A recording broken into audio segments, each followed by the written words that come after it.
Problem zay baolina kitra izay fa iverina eto an-tanindrazana isika fiadiana tompondakan Ligue Lamanga ho an'ny Skady Ligue 2 dia niditra teo amin'ny andro fahadimy ny faninanana tamin'ity faran'ny herinandro ity ka ny lalao izay isan'ny hoarahantsika ao anatin'ny fanadidina ity dia ny fihaonan'ny FC Sabinam sy ny AS Jetmadar zareo avy any Sabotsina Mena moa no nivoaka nandresy tamin'ity fihaonana ity. Anisan'ny lalao nandrasan'ny maro teo amin'ny andro fahadimy ny fiadiana tompondakan Lamanga taranja baolina kitra Skady Ligue 2 ny fihaonana teo amin'ny ekipan'ny FC Sabinam sy ny AS Jetmadar io marain'io tetsy amin'ny kianjana Larobia. Tamin'izany no nivoahan'ny ekipan'ny Sabotsina Mena ho mpandresy tamin'ny isa 3-0. Ny alohan'ny fialan-tsasatra dia efa nitarika tamin'ny isa 2-0 ny FC Sabinam, baolina tafiditry Rosa sy Mim. Teo amin'ny jara-potoana faharoa dia niezaka nanindry mafy ny zandrikely ny AS Jetmadar.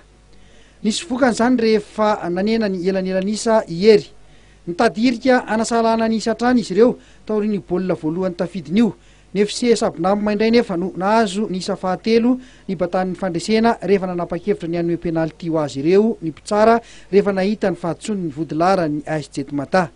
Mbola imima kapiten'ny FC Sabinam ihany no napiditra izany penalty izany. Taorian'ny fandresena azy n'iny dia mbola voatazon'ny ekipan'ny Sabotsina Mena hatrany ny larana voalohany vonjomaika amin'ity faninanana ho an'ny Skady Ligue 2 ity. Toy izao kosa ireo vokatra hafa nandritra ny lalao natao omaly asabotsy. Ny Dragon FC sy ny Top Dome nisaraka tsala 2-0. Ny FC Malaza dia nandresy ny CCT tamin'ny isa 2-0. Ny Ravinala dia nampiondrika ny 11 Gazela tamin'ny isa 3-0.